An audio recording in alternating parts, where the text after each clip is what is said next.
Bienvenidos, bienvenidas todos aquí a estas instalaciones del Instituto Nacional de Su Higiene del Trabajo. Y hoy estamos, como instituto, estamos muy contentos por dos motivos. En primer lugar, el motivo académico, el motivo de la jornada, hablar de un tema de costes y beneficios de la prevención.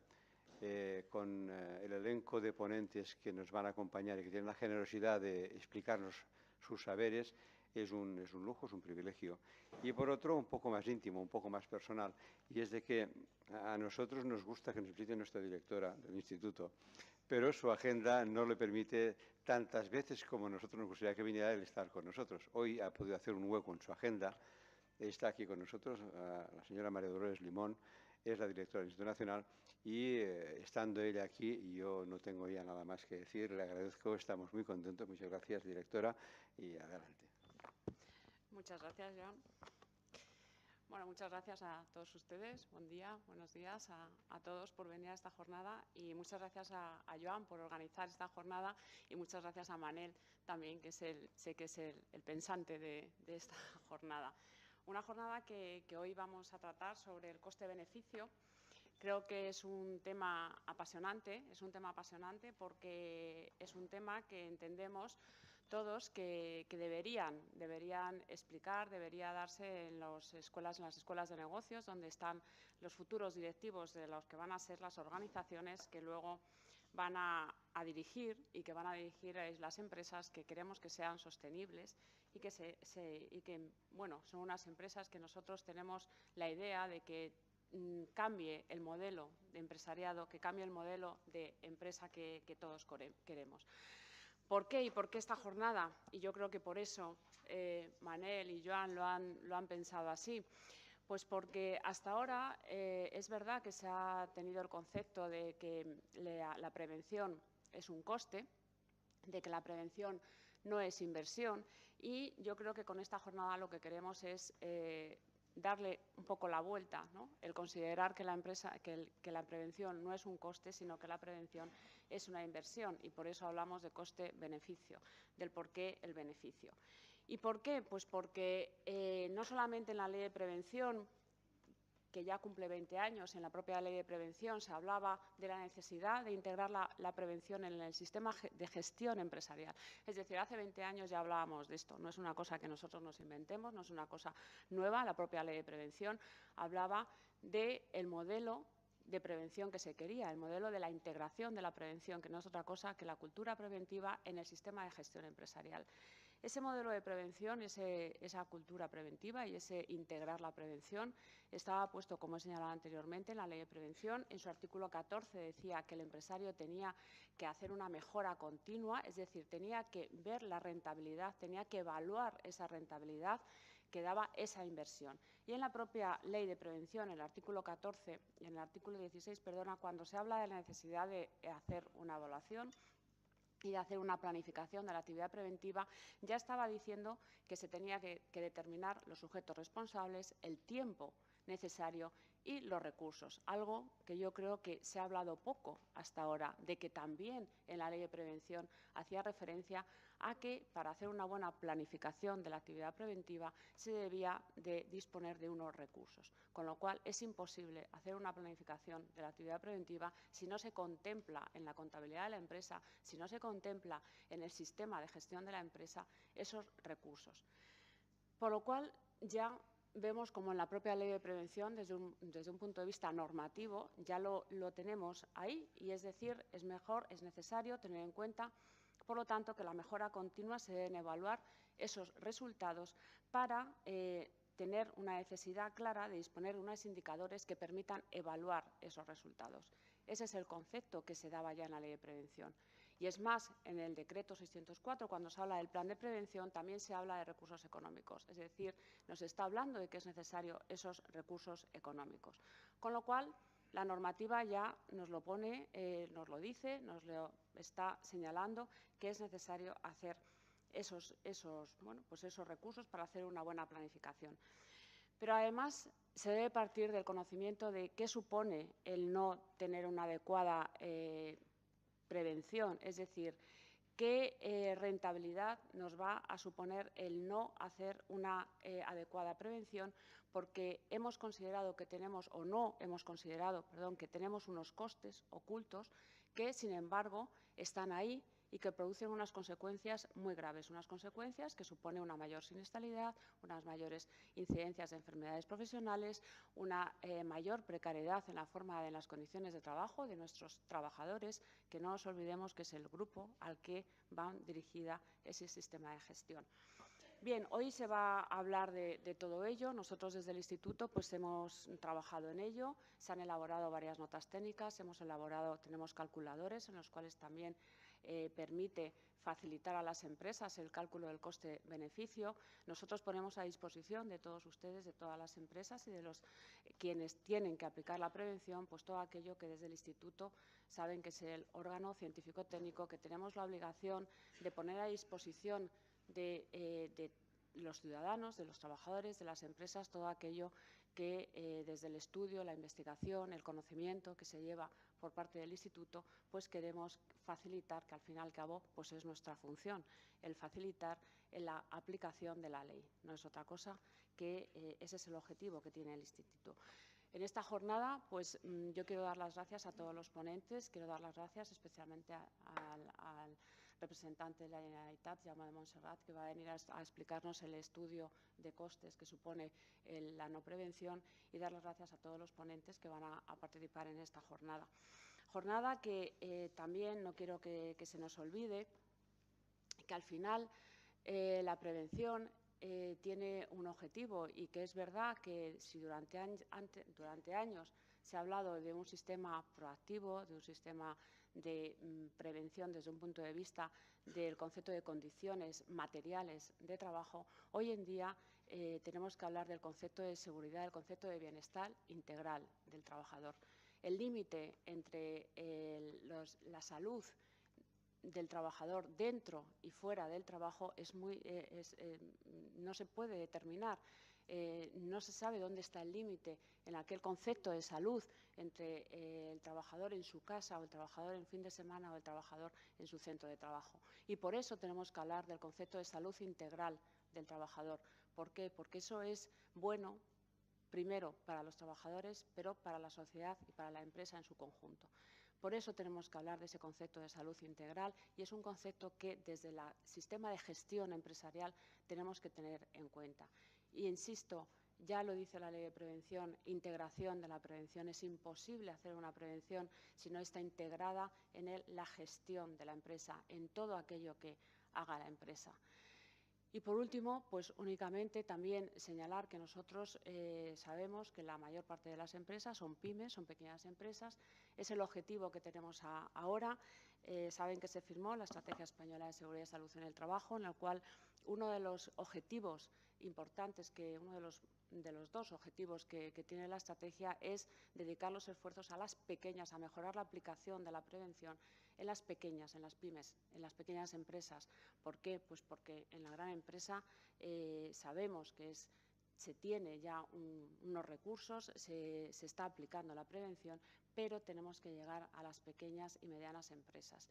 Por ello, pues desde el Instituto tenemos muchos documentos que hemos ido elaborando para facilitar esta aplicación. Tenemos las directrices para simplificación documental, y tenemos el asesoramiento técnico de prevención 10, prevención 25, ahora para la asunción por el empresario de la prevención. Lo que queremos es ayudar a las empresas a través de herramientas que les facilite el aplicar la prevención ellos, es decir, el que el empresario tenga ese concepto de que un buen empresario y una buena empresa es aquella que cuida de sus trabajadores, es aquella que impone medidas de prevención en su empresa. Y para ello es necesario dos cosas. Pues lo primero que he dicho, que es un liderazgo de la dirección de la empresa, y por otro lado la participación activa de los trabajadores. Sin una participación real, activa, de los trabajadores, que son quienes conocen los riesgos que se producen en la empresa, que son quienes van a aplicarlo y que son los que están allí en la empresa, no se puede hacer una verdadera integración de la prevención, no se puede hacer una verdadera prevención. Y yo, sin más, pues les dejo para que continúen la jornada. Seguro que es una jornada interesantísima. Y, bueno, ya comenzamos la jornada, le damos por inaugurada y empezaremos ya con el siguiente ponente. Muchas gracias.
Bueno, buenos días.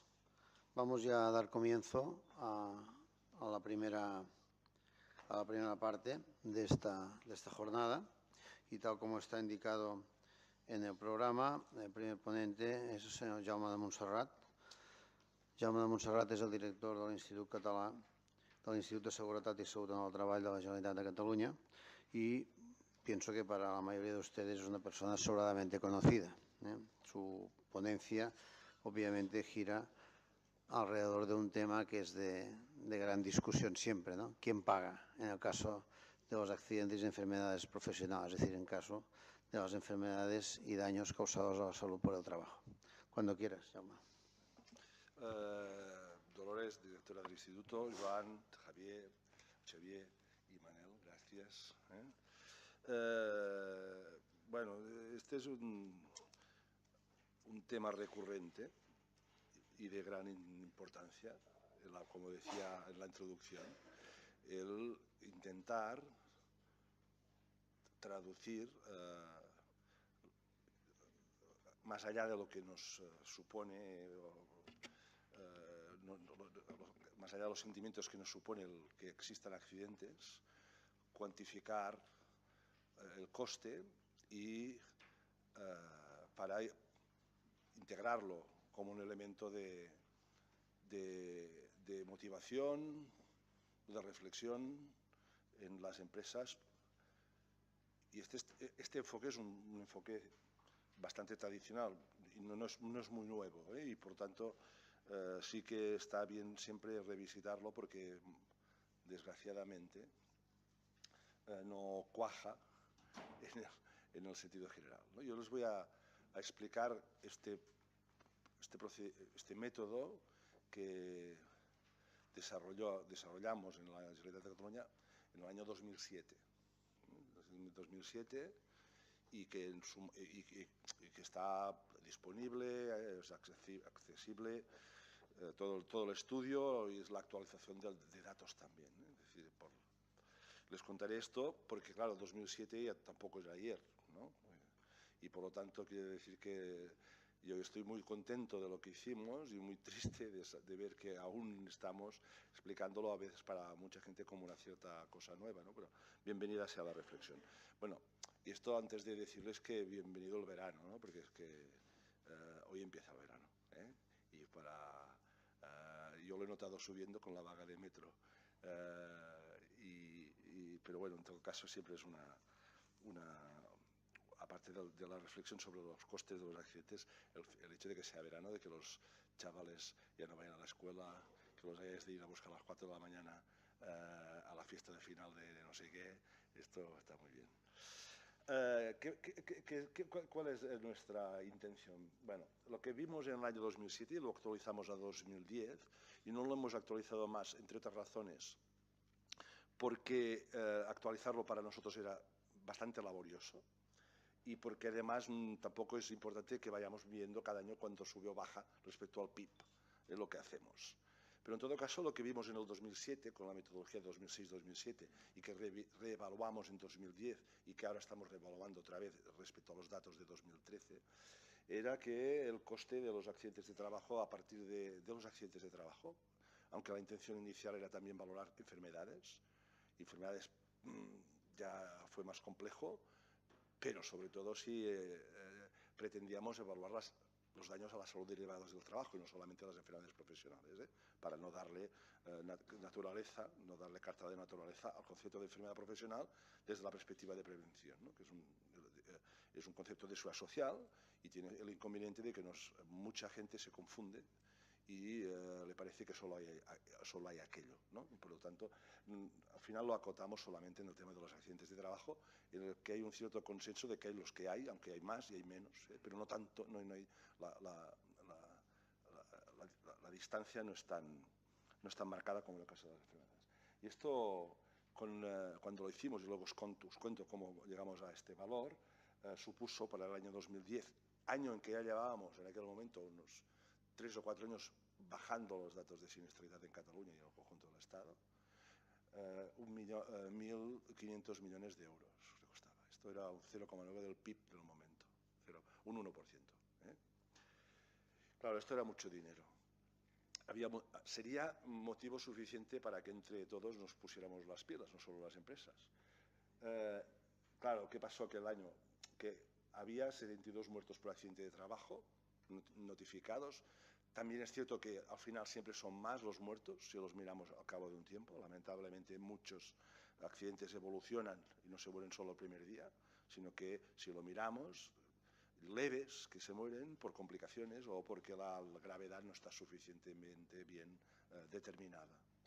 Hubo 72 accidentes mortales notificados, pero si estimábamos, según los datos más realistas, había 572 personas muertas en conjunto de daños a la salud derivados del trabajo. Si hacíamos una estimación, aparte de los accidentes, aquellos que pues, eran mortales por cánceres laborales o por enfermedades más graves.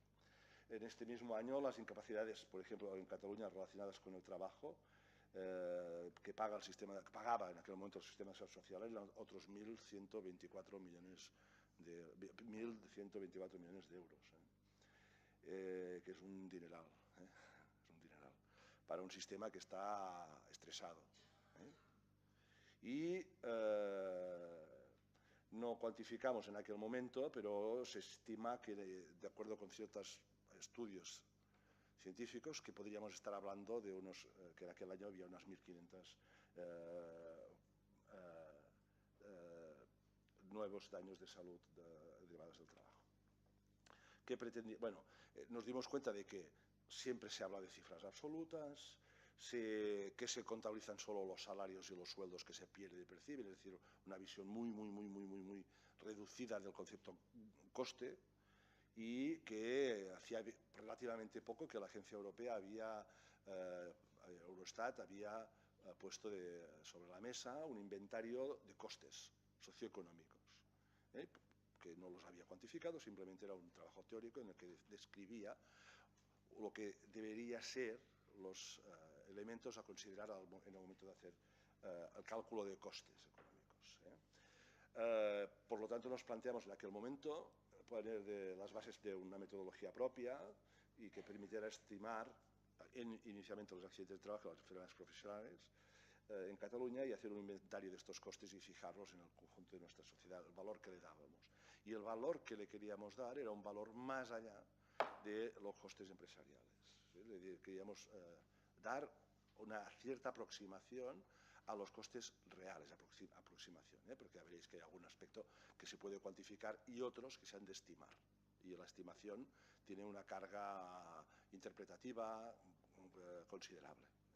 Por ejemplo, el valor de la vida, que vale un brazo, que vale un dedo. Y no vale cada año lo mismo, ni en cada momento del año en cualquier parte del mundo, ¿no? Esto es y por tanto recurrimos a técnicas que no son propias de la prevención, sino que son propias de la economía de la salud. Es decir, ¿qué vale un daño?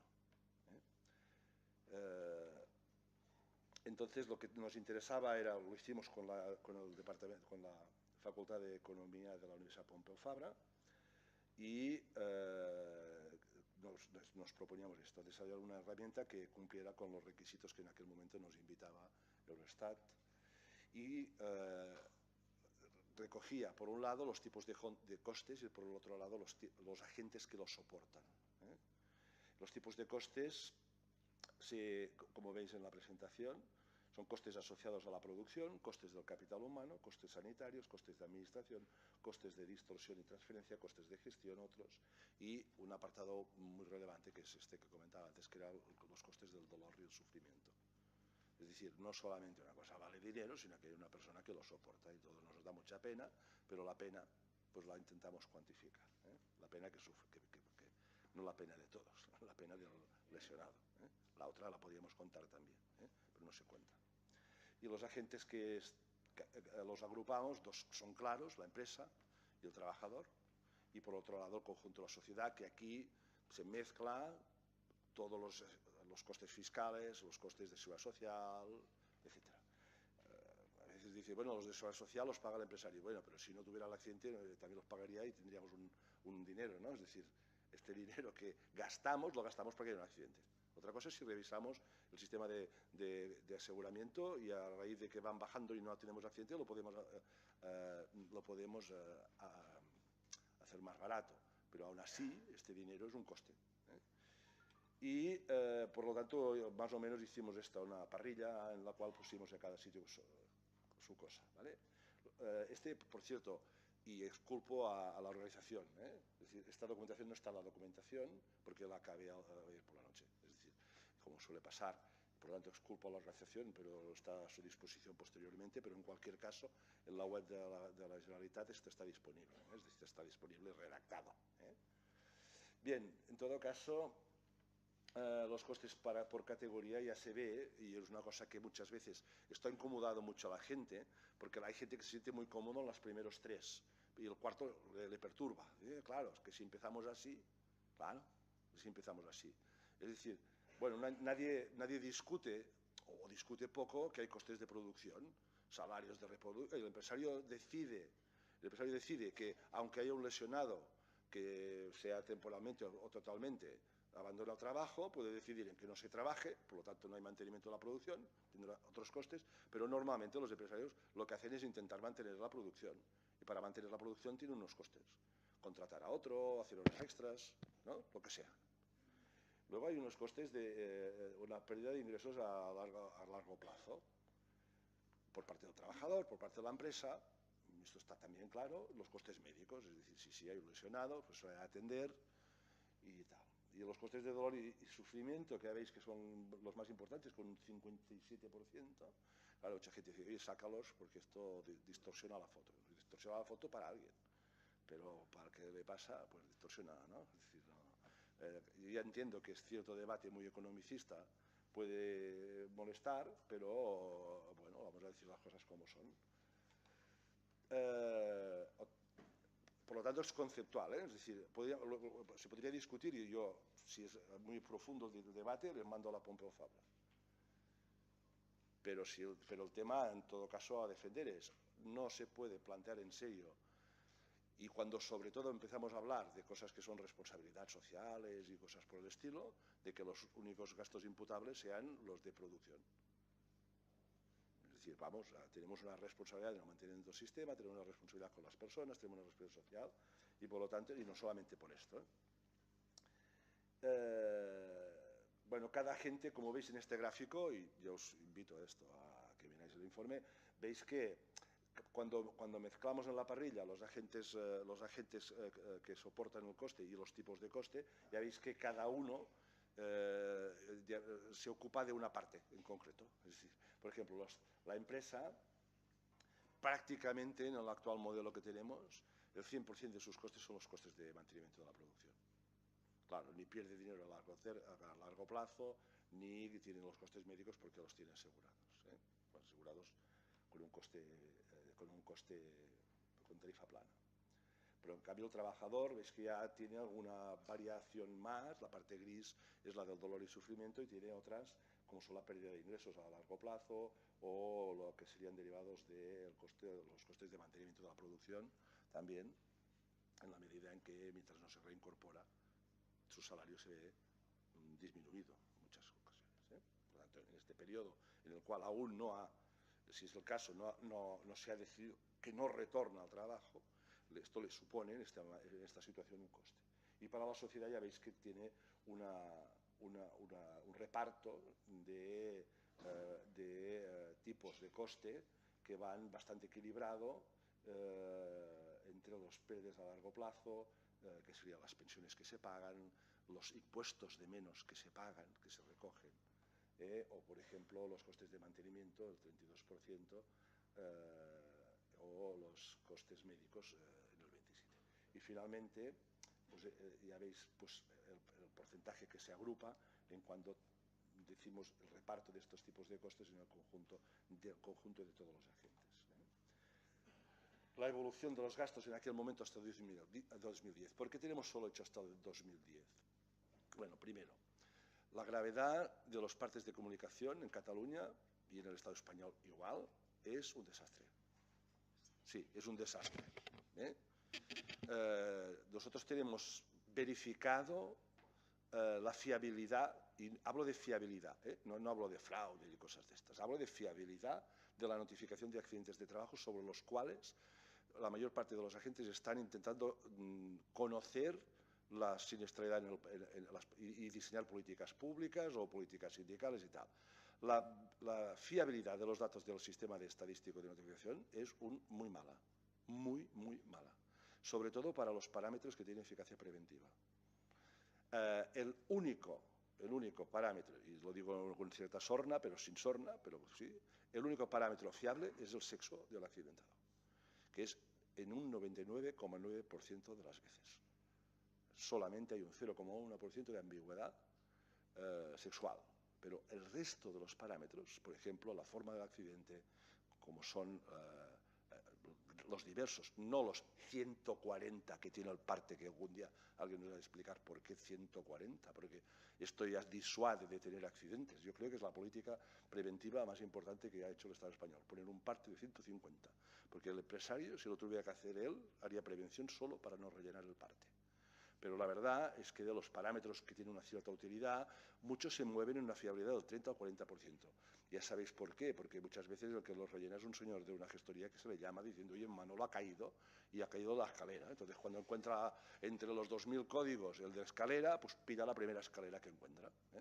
Y por lo tanto, fiable no es. Y la gravedad pasa lo mismo, lo sabéis, no discutiremos, pero las mutuas no lo ponen, los médicos no lo ponen, si, aunque lo pusieran los médicos, los que sois médicos o somos médicos, sabemos que esto se hace así, apuntando con el dedo. La gravedad no refleja la verdad. Normalmente los muertos sí, y luego hay la muerte diferida, pero por lo tanto la gravedad no. Y por lo tanto, para hacer esto, como intentamos hacerlo serio, no podíamos aceptar que la gravedad era la que era notificada, porque sabíamos que lo hacía. Y entonces lo que hacemos es, recuperando los partes de altas y de funciones que nos mandan las mutuas y cuando los reconstituimos, al cabo de 2 o 3 años, que cuando damos por cerrado, podemos saber cada accidente cuánto tiempo duró. Por tanto, establecer un criterio de gravedad en función de los días de baja o si había o no había una incapacidad después. Por lo tanto, no podemos tener los de 2015 porque no los cerraremos hasta 2017. Podríamos tener los de 2013, pero estamos muy ocupados ahora en otros temas y este ya es suficientemente expresivo como para no reiterar cada año está subido $10 o 20 marcos, ¿no? Por lo tanto, la evolución en aquellos años hasta el 2010 era descendente de los costes y ahora vuelve a hacer ascendente los últimos 2 años y por lo tanto esto se reflejará, ¿verdad? Este sería el coste por cada persona accidentada, que también evoluciona de manera descendente, como no puede ser de otra manera, menos costes y menos accidentes y un per cápita más bajo, ¿no? La evolución de los costes por categoría también ve que mantiene, en cada uno de los años, las diferentes categorías de costes, mantienen una cierta homogeneidad. Por lo tanto, es lógico que sea así, porque el perfil de duraciones de las incapacidades temporales, que quizás es la variable más importante, se mantiene, ¿no? Y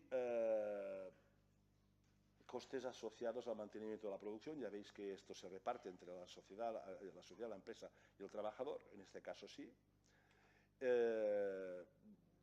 Costes asociados al mantenimiento. Yo os invito más a verlo, de decir los costes de mantenimiento de la producción incluyen los impuestos recibidos o no recibidos, el subsidio de incapacidad permanente, la pérdida de ingresos por parte del trabajador, los costes de sustitución y formación de un nuevo trabajador, los pagos adicionales que ha de hacer la empresa, la seguridad social del accidentado y del nuevo trabajador, el pago de horas extraordinarias cuando no se contrata a un trabajador con su fiscalidad distinta, y esto da estas variables y está claro que el coste más alto es el de incapacidad temporal que soportan tanto el sistema de prestaciones como la propia empresa y el propio trabajador. Uno compensando del 25 al 75 al 100, el otro pagando hasta el 75 y el otro perdiendo salario. Bueno, y hay diferentes variables. Está claro que los costes de mantenimiento de la gente, por ejemplo, la pérdida de ingresos del trabajador son imputables siempre al trabajador. No tengo interés, si me permitís, no tengo demasiado interés en entretenerme con algunos, ¿no? Pero, por ejemplo, en este caso, que sería la pérdida de ingresos a largo plazo, a la empresa no le afecta, pero en cambio afecta al trabajador, que sería en el caso a largo plazo, sería en el supuesto en el que el trabajador, fruto del accidente, ya no se reincorpora al trabajo. Hasta que se reincorpora, está imputado a otra partida.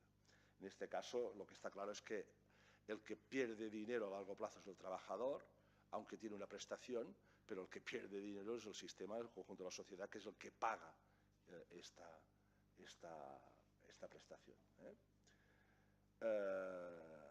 Y básicamente del conjunto de estas de pérdida de ingresos a largo plazo está centrado sobre todo en el pago de los subsidios de incapacidad permanente, no tanto en la pérdida de ingresos por IRPF por parte del Estado o por parte del trabajador. Y luego el caso de la valoración del daño y el sufrimiento que soporta única y exclusivamente el trabajador y su entorno, su familia. Esto se hace con técnicas de economía de la salud, y al final es poner precio a algo es monitorizar algo que es la vida o que es el cuerpo o que es la integridad psicofísica de un sujeto, ¿no? ¿Cómo lo hace? Hay listas de economía de la salud que se hacen para contar los costes sanitarios en el sistema público, o el valor de la eficiencia del sistema, o en qué enfermedades se destinan más recursos o menos. Esto está establecido.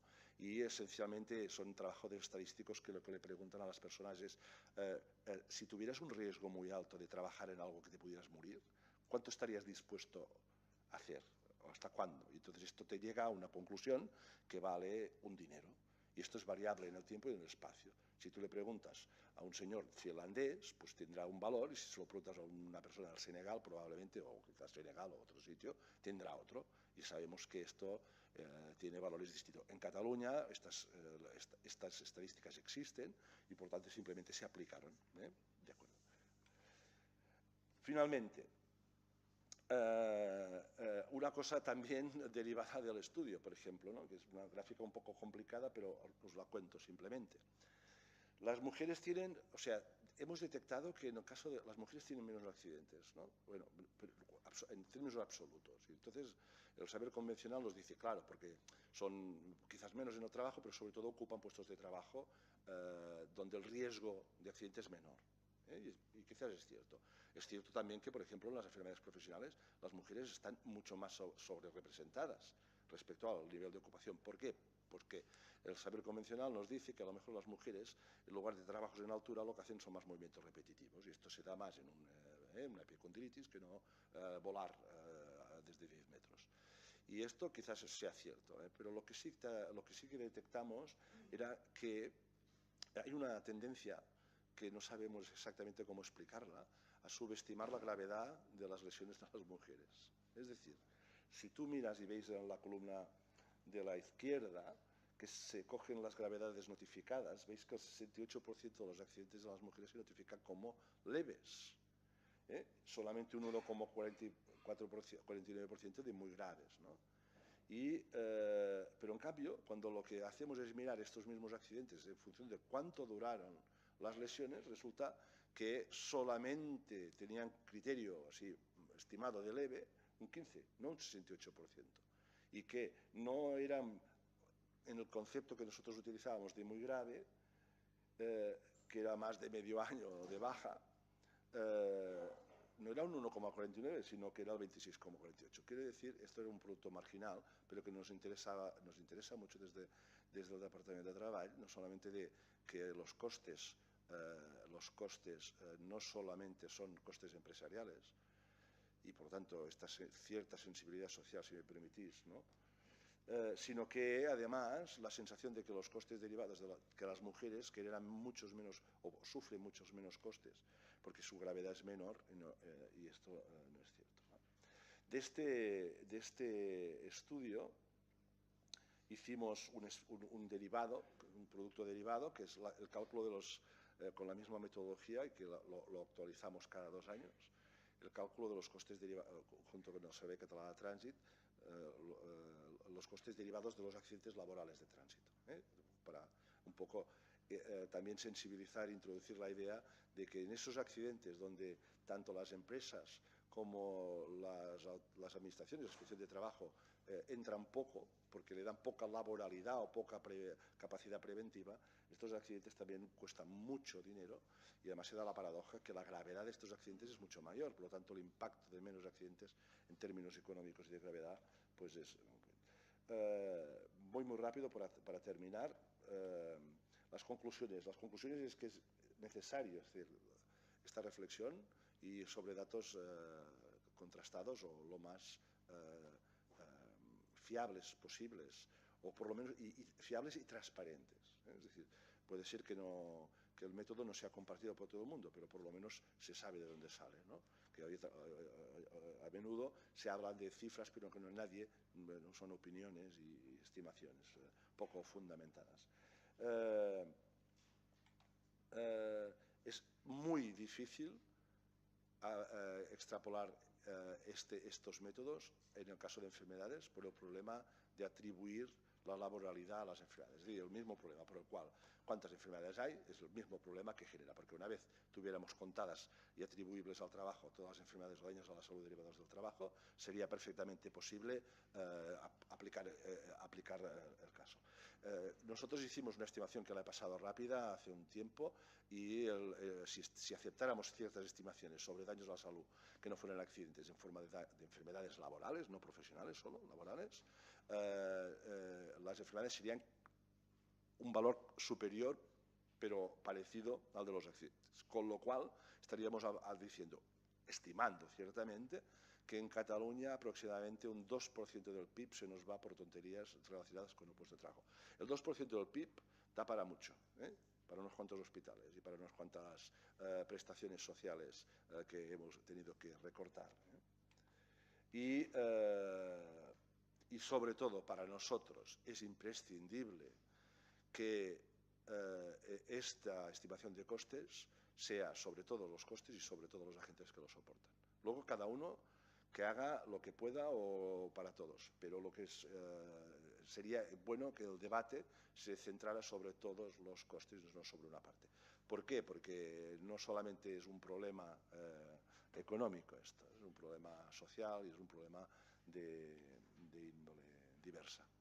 Y por lo tanto, gracias por vuestra atención y insisto en que la organización dispone a partir de este momento de la presentación y en todo caso en la web del departamento está tanto el informe inicial, que es metodológicamente explicativo, estos son 145 páginas, como de la actualización anual, periódica que hacemos de los valores de los accidentes como este, que el último es de 2010. También está disponible, esto ya es más resumido y son 7 o 8 hojas, de las cuales algunas de estas presentaciones han surgido.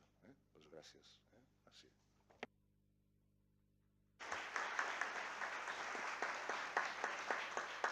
Muchas gracias, Jaume.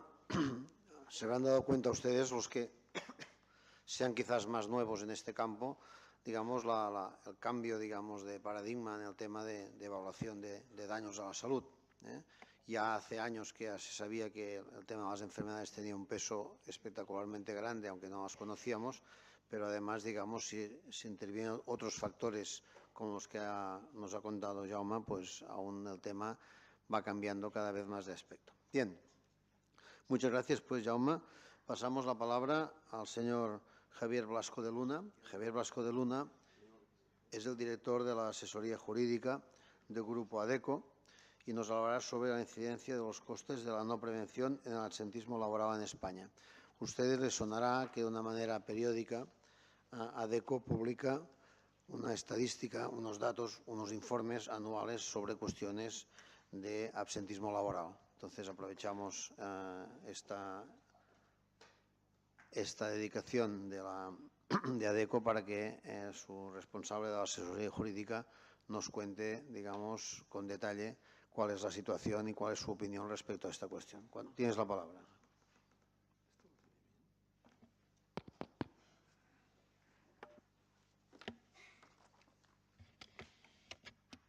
Hola, buenos días. Bueno, antes de nada quería agradecer al Centro de Condiciones de Trabajo, al Instituto Nacional, la invitación para participar en este acto, particularmente a Manel, pero por supuesto a Dolores Limón y a Joan Guas. La verdad que estoy sorprendido por la cantidad de eventos que se organizan por este centro y para mí es grato porque además hace mucho que yo venía aquí, se lo decía antes a Manel, yo soy director de la Asesoría Jurídica, también llevo el Departamento de Prevención, pero a mí la empresa me contrató para crear el Departamento de Prevención en el año 97. Yo soy prevencionista, yo al principio venía aquí, me llevaba algún que otro póster y recuerdo además, hace muchos años también, ya somos mayores, y recuerdo una jornada sobre esto además, de la mano de un par de universidades, creo que era neozelandesa y australiana, hablando de coste, de lo que era el coste social de la occidentalidad. Y bueno, yo venía aquí a hablar, como se suele decir, de mi libro, ¿no? O de nuestro libro, porque en esta quinta edición del informe nuestro, del informe ADECO sobre absentismo, pues ha participado el Instituto Nacional de la mano de Manel, que aparte de amigo y compañero, para mí es un maestro en el mundo de la prevención. Y además un informe en el que se aborda el absentismo con un componente muy importante de la salud laboral, porque es verdad que este informe, cuando nació hace 5 años, pues nació con la idea de tratar un tema que era fácil abordarlo desde el punto de vista coloquial, con poca información, donde parecía que absentismo sí, absentismo no, que mido, que no mido. Yo siempre decía que esto era un poco como el colesterol, ¿no? Que hay que distinguir el bueno del malo, pero hay que medirlo de alguna manera, ¿no? Y es verdad que estos informes nacieron con un componente evidentemente muy importante desde el punto de vista estadístico, con un marco jurídico que había que abordar. Estamos en una época, cuando nace en el que el marco regulador se aborda desde diversas ópticas, está todavía pendientes no solamente la normativa de mutua y de control de incapacidad temporal, también cuestiones vinculadas a la propia reforma laboral, pero desde el principio abordamos cuestiones vinculadas al mundo de los recursos humanos. Evidentemente a nosotros desde ADECO nos preocupa especialmente y sobre todo porque entendemos que el abordaje del absentismo, de todo lo que tenga que ver con la ausencia de un puesto de trabajo, tanto por la contingencia común como por la contingencia profesional, no se puede abordar solamente desde un punto de vista de la relación contractual, desde un punto de vista solamente técnico o desde un punto de vista solamente jurídico o estadístico. Y a partir de ahí es la razón por la cual, pues yo cuando veía el programa, pues mi primer esfuerzo era sobre todo el tratar de no pisar ni al que ha hablado antes que yo y después que yo, ¿no? Yo me siento hoy humilde telonero del resto de ponentes. Yo vengo a hablar básicamente de lo que nosotros hemos conseguido investigar en este tiempo, porque lo que hemos hecho ha sido tratar de buscarnos aquellos socios, aquellas entidades, instituciones, universidades que nos ayudan. Hemos buscado una escuela de negocios para que nos ayude en la parte estadística, hemos buscado un despacho de abogados que nos ayude en el tratamiento del marco regulador, no solamente el nacional, sino también el internacional, porque una de las preguntas que siempre son recurrentes es, bueno, ¿y esto cómo se regula en otros países, ¿no? El nuestro es un marco regulador, no quiero llamarlo intrusivo, pero que sí que en ocasiones puede tener una incidencia en esa distorsión o no desde el punto de vista de la calificación de la contingencia, ¿no? Es decir, estamos en un mundo y en un marco y en una sala de prevencionistas, pero en España, para el que no le preocupe la prevención, y voy a hablar claro, es más barato el accidente de trabajo desde el punto de vista del coste y desde el punto de vista también de la prestación, con lo cual yo creo que uno de los problemas que había que abordar primeramente es cuál es el tratamiento del marco, digamos, regulador del aseguramiento de las contingencias, ¿de acuerdo? Entonces, a partir de ahí, el marco regulador era importante, pero también era importante, y por eso yo no quería hoy pisar al resto, otra serie de abordajes, ¿no? Desde el punto de vista de la gestión, desde el punto de vista del tratamiento, de la gestión de la salud. Y una de mis conclusiones, y voy anticipando, es que evidentemente todavía no hemos conseguido en nuestro país un abordaje integral de lo que es el absentismo y el abordaje integral del absentismo en tanto en cuanto influye en las dos contingencias, en la profesional y en la común. Del mismo modo que tenemos todavía asignaturas pendientes después de 20 años, y ahí seguro que los juristas tenemos mucha culpa, que pensamos que con un marco regulador se consigue hacer prevención, pero todavía hay mucho que caminar en eso que se llama la cultura de la prevención. Y la cultura de la prevención, coincido con Dolores en lo que decía al principio, que tiene que ver no solamente con las políticas públicas, no solamente tiene que ver con las políticas y con los planes de prevención, sino tiene que ver con la complicidad y con la cooperación de todas las partes y con una enseñanza transversal que genere cultura preventiva. Como les decía, yo no voy a hablar evidentemente de esa parte que todos conocemos, eso que se suele representar con una especie de iceberg, ¿no?, en el que hablamos de los costes aparentes, ¿no?, de la no prevención y ocultos aquellos otros muchos costes. Yo creo que estas slides las hemos utilizado todos desde el año 97, desde el 96, y es verdad que hay mucho escrito y yo me voy a remitir sencillamente a ello, ¿vale? De hecho, he puesto ahí la página del instituto en el cual pues se recogen múltiples calculadoras que yo creo que a ustedes les pueden ayudar a sacar esa contabilidad del accidente de trabajo y la enfermedad profesional. Y también otra contabilidad, de hecho hay un estudio muy interesante que se hizo hace unos años por la propia patronal, por COE, en colaboración y financiado por la Fundación Nacional para la Prevención, que precisamente lo que aborda es cuáles son los costes de la gestión de la prevención. Es decir, esto hay que hablarlo abiertamente. Es decir, nos tendremos que poner de acuerdo sí o sí en cómo abordar esa gestión integral de las ausencias del puesto de trabajo. Habrá que tocar el marco regulador que toca el absentismo, habrá que ver cómo repartimos las cargas de la factura, porque no nos podemos olvidar de que esto hay que llevarlo a un entorno empresarial de un 95% de empresas de 10 de menos trabajadores. Es decir, la prevención, podíamos hablar de que es relativamente fácil hacerla en las grandes empresas, ¿no? Es decir, yo creo que después de 20 años es indiscutible el que los índices de incidencia se han reducido, y ahí están las cifras. Yo creo que hay una parte del mérito, y me van a perdonar, pero creo que hay una parte importante del mérito de muchas empresas que han trabajado por la prevención, y creo que hay también que trabajar y dar mucho mérito a esta casa, al Instituto Nacional de Seguridad e Higiene, ¿de acuerdo? Yo siempre he sido un defensor de esta casa, del Instituto Nacional, como órgano científico-técnico, y sigo pensando que hace falta muchísima divulgación, porque la divulgación genera cultura, la formación genera cultura, y sobre todo en un entorno, como decía, de empresas pequeñas. No es que nos distingamos mucho de otros países. Cuando uno va a Alemania, no pensemos que en Alemania todos son Thyssen, Saudis y demás. Hay muchísimas pequeñas empresas. Probablemente el concepto de pequeña empresa es mucho más innovador, es más parecido al modelo de pequeña empresa que tenemos en el País Vasco, aquí en Cataluña, ¿no? Y ahí normalmente se integra mucho mejor, porque la innovación sin prevención es difícil, ¿de acuerdo? Por no decir es imposible, ¿no? Entonces, a partir de ahí, como les decía, nosotros nos buscamos una serie de partners que nos ayuden y, como les decía, nos tenemos que poner de acuerdo en cómo abordar esto de las ausencias del puesto de trabajo, que, como decía, es verdad que cada vez es más difícil distinguir lo que tiene que ver, en algunos casos sí, con el puesto de trabajo, con lo que no tiene que ver con el puesto de trabajo. En muchas ocasiones, cuando hablamos de la contingencia común, efectivamente, si analizamos desde el punto de vista cuantitativo, nuestro país es un país que multiplica prácticamente por 7 el número de procesos en enfermedad común que respecto a las contingencias profesionales, afortunadamente. Es decir, lo triste sería, y lo que sería una auténtica catástrofe, es que nuestro país tuviera casi 4 millones de accidentes de trabajo. Pero lo cierto es que el nuestro es un país, segundo país más longevo del mundo, que tiene casi 4 millones de procesos de incapacidad temporal por contingencia común al año, y que crecen a un ritmo de un 10% cuando la contingencia profesional crece a un 7,9%. He puesto un 7,9% procesos con baja, ¿de acuerdo? He cogido la última estadística, el último informe que se ha publicado en el mes de mayo por el Ministerio de Estadística, y vemos que hay comportamientos que a veces no son exactamente los mismos. Es decir, luego hablaré de la regla de Pareto, de esas reglas 80-20, y hay que tener en cuenta que donde normalmente se hace más prevención y donde normalmente hay menos accidentes de trabajo, que es la gran empresa, es donde casualmente existen más procesos de incapacidad temporal. Y está hablando de tasa de incidencia.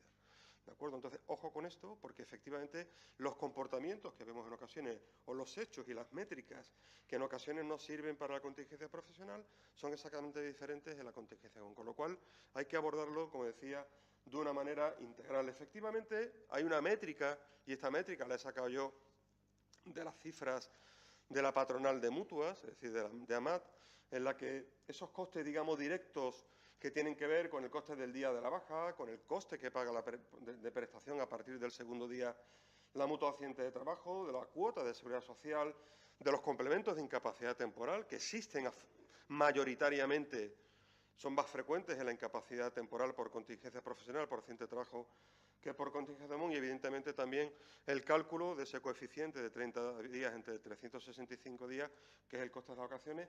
Estamos hablando de 722 millones de euros, estoy hablando de coste total, ¿no?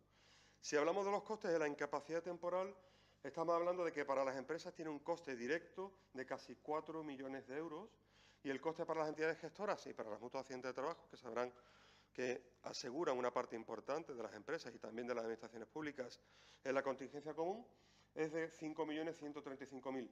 Si se hace un cálculo del coste total de ese coste de oportunidad, que también lo ha hecho AMAT, esa parte que está debajo de la punta que sale del iceberg, estamos hablando de un coste de 52.387.150.000 euros, lo cual es una cantidad evidentemente importante, ¿vale? A partir de ahí, nosotros, ¿qué es lo que hemos hecho en este informe de absentismo? Pues evidentemente tratar de hacer una métrica seria, una métrica porque, como decía, es fácil si no caer en lo coloquial. Y evidentemente, aparte de la evolución, que todos ustedes la conocen, es verdad que la evolución creciente del absentismo, con carácter general, excluyendo la contingencia profesional, sobre todo con el componente de incapacidad temporal, ha venido creciendo desde final del año 2013, es decir, existe un perfecto paralelismo entre el ciclo económico y la tasa de absentismo. Cuando crece la economía, crece la ausencia del puesto de trabajo. Cuando decrece la economía, decrece. Cuando ese decrecimiento se acentúa, el año 2012 y 2013, decrece de manera más acentuada la tasa de absentismo, y cuando repunta de forma más acentuada la economía y también la tasa de empleo, repunta de manera mucho más acentuada la tasa de absentismo. Con lo cual, parece claro que hay que hacer un abordaje de la incapacidad temporal y de las ausencias del puesto de trabajo que tengan en cuenta muchas más variables de las que estrictamente tienen que ver, como decía, cuestiones solamente técnicas. Nosotros en este informe, como les decía, hemos abordado en este proceso, en estos 5 años, no solamente la cuestión que tiene que ver con el marco normativo y, evidentemente, esa fotografía dinámica a lo largo de los años que tiene que ver con la métrica de las ausencias del puesto de trabajo, que esta métrica la hemos hecho a partir de fuentes oficiales, la hemos hecho básicamente a partir de la encuesta de población activa, a partir de la encuesta trimestral de coste laboral, que es importante desde el punto de vista del coste salarial, del coste de las prestaciones y de los componentes, y de la encuesta de coyuntura laboral, con un problema. Desde el año 2013, o mejor dicho, desde el año 2014, el Ministerio no publica la encuesta de coyuntura laboral. Yo he peregrinado por todos los teléfonos del Ministerio para ver por qué no se publica la encuesta de coyuntura laboral, lo cual nos impide, sobre todo, sacar la tasa de absentismo por comunidades autónomas, que es la pregunta del millón cada vez que sacamos el informe, porque los medios de comunicación cada uno quieren un poco la fotografía de su comunidad autónoma o de su provincia. Nosotros podemos sacar la fotografía por comunidades autónomas desde el punto de vista de la jornada pactada, la jornada efectiva, del coste laboral, pero no otras variables que influyen en las ausencias, que tienen que ver con otro tipo, que tienen que ver con la conflictividad laboral, que tienen que ver con las ausencias por permiso retribuido, vacaciones y demás. Y también, como decía, por la incapacidad temporal. Nosotros hemos acudido también a una métrica internacional. La OCDE tiene un estudio muy interesante, pero la OCDE, el estudio se acaba en el año 2009. Y es verdad que en este informe España, junto con Suiza, pues aparece en el top, digamos, de los países con mayores tasas de absentismo. Es verdad que aquí esto hay que medirlo en clave de cuán importante es la tasa de absentismo para una economía intensiva en personas como la nuestra frente a una economía más intensiva en tecnología como la Suiza. Yo cuando le envié el tercer informe de absentismo a mi jefe funcional en Suiza, que es un suizo, muy suizo además, de estos de Zurich, me dijo: Javier, ¿y tú por qué me mandas esto? Para nosotros no es un problema. ¿Por qué? Básicamente porque ellos no tienen un problema del coste. Por dos variables. Primero, porque ellos el coste de salarios, prestaciones y seguros sociales no tiene tanto impacto en la cuenta de resultados como en la nuestra. Y en segundo lugar, porque el coste que asumen las empresas en Suiza es porcentualmente inferior al que tenemos en nuestro país, cuando las empresas sí son de una dimensión mucho mayores a las nuestras, ¿de acuerdo? También tenemos un problema con eso que se llama el presentismo, ¿de acuerdo? Eso que también hay que tener en cuenta y que tiene que ver con las políticas de recursos humanos, ¿no? Dicen que las personas firmamos un contrato laboral, pero también firmamos un contrato emocional con la empresa. Ese contrato emocional es el que tiene que ver con esas personas que están pero que no están. ¿vale? Hay un multiplicador que se llama talento por motivación. Cualquiera de los dos multiplicandos, como sea cero, el resultado es cero. Podemos tener una persona comprometida, ¿de acuerdo?, que si no tiene talento no sirve absolutamente nada. Podemos tener una caja negra, una persona muy talentosa, si no tiene un contrato suscrito emocional con la empresa, tampoco nos sirve de nada. Aquí seguramente habrá personas que trabajan en empresas tecnológicas, en empresas informáticas, en muchas empresas en las que esto seguramente que les suena. Entonces es verdad que lo del presentismo tiene mucho que ver con la motivación y sobre todo lo que hemos visto, y en nuestro informe llevamos 5 años analizando algo que es muy importante, que es la negociación colectiva, ¿de acuerdo? Es decir, esa herramienta, esa especie de tijeras, en el buen sentido de la palabra, que nos sirven para que ese traje que nos queda grande, que es el Estatuto de los Trabajadores, o la Ley de Prevención, lo hagamos a nuestra medida, porque en nuestro país los contratos de trabajo no los bajamos del formulario del SEPE. Aquí el único que firma un contrato en Word es Cristiano Ronaldo y el alto directivo. Todos firmamos un contrato hecho, digamos, en formulario, con lo cual es la negociación colectiva la que tiene que permitir implantar políticas que nos ayuden a que ese traje sea mucho más customizado a nuestro talle, ¿no? Bueno, hemos analizado la negociación durante 5 años y el resultado es pobre. Es decir, cuando hablamos de presentismo, y adelanto cifras en las que la mitad de las empresas identifican este tipo de prácticas, esas personas que están o no están, pues porque hacen un uso inadecuado, excesivo, de las nuevas tecnologías, desde el punto de vista del uso del smartphone, de las redes sociales, del correo electrónico. No voy a decir que es lo delictivo, que también en ocasiones vemos comportamientos, sino desde el punto de vista del uso inadecuado de las tecnologías o de los que bajan más de la cuenta a fumar, o como tengo un amigo, un compañero, que dice, como no fumo, o, de acuerdo, voy a fumarme un café, porque ya que todo el mundo baja a fumar, yo también me bajo, pero en vez de fumarme un cigarro, me fumo un café, ¿de acuerdo? Bueno, la mitad de las empresas identifican este tipo de comportamiento, pero lo que pasa es que este tipo de comportamiento no llega ni siquiera al 10% de las personas, es decir, podemos decir que son los mismos. Esto bajó a lo largo de la crisis y vuelve a repuntar ahora. Y esto además tiene una sociología, o mejor dicho, un perfil. Son personas con contratos estables. Normalmente además son más en los mandos intermedios que la persona de nivel inferior de la escala, pero que sobre todo tiene que ver en muchas ocasiones con las medidas de flexibilidad horaria, ¿de acuerdo? En ocasiones hay personas desmotivadas y hay personas también que acuden a ausencias retribuidas amparándose, digamos, en bajas, cuando realmente detrás lo que tienen es un problema de conciliación. Hemos analizado los convenios de empresa, los convenios sectoriales, sobre todo después de la reforma laboral, a ver qué había, y todavía la mayor parte de las empresas en nuestro país lo que tienen son sistemas de control horario, una especie de gestión primitiva de la conciliación. Y en este último informe hemos abordado la prevención de riesgos laborales. Yo sé que hay estudios de esta casa, yo sé que hay estudios de algunos sindicatos, pero hemos analizado lo último y todavía la negociación colectiva, hay que decirlo claro, es pobre en el abordaje de la salud laboral, desde el punto de vista de la prevención de los accidentes y desde el punto de vista de la promoción de la salud. Los convenios colectivos básicamente se reducen en muchas ocasiones a recoger la obligatoriedad o no de un reconocimiento médico, normalmente confundiendo prevención de riesgos laborales con promoción de la salud, o a fórmulas vinculadas a la organización preventiva o la representación de los trabajadores, comité de salud, número de reuniones y poco más. Y esto es un problema. Y yo invito a todos los que negocian convenios colectivos.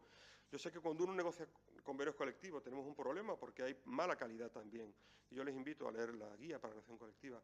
La mala calidad de la negociación es que normalmente el que negocia la negociación colectiva es imposible que sea experto en clasificación profesional, en formación profesional o en formación ocupacional, en contratación, en igualdad y en prevención. Pero hay que dejarse ayudar. Yo en pocas mesas de negociación he visto que los negociadores se lleven a expertos en prevención y he visto muchas barbaridades desde el punto de vista de la salud laboral. Reconocimientos médicos auténticamente intrusivos en la salud y en la intimidad de los trabajadores y que uno piensa que poniéndolos pues vamos a hacer más prevención. Y digo además con el beneplácito de ambas partes, la parte empresarial y de la parte también social, ¿no? Nosotros, como decía, hemos analizado la métrica a nivel internacional, hemos analizado la métrica a nivel de los sectores, ha habido una evolución importante de mejora del sector de la construcción. Estoy hablando de tasas, no estoy hablando de números absolutos, ¿de acuerdo?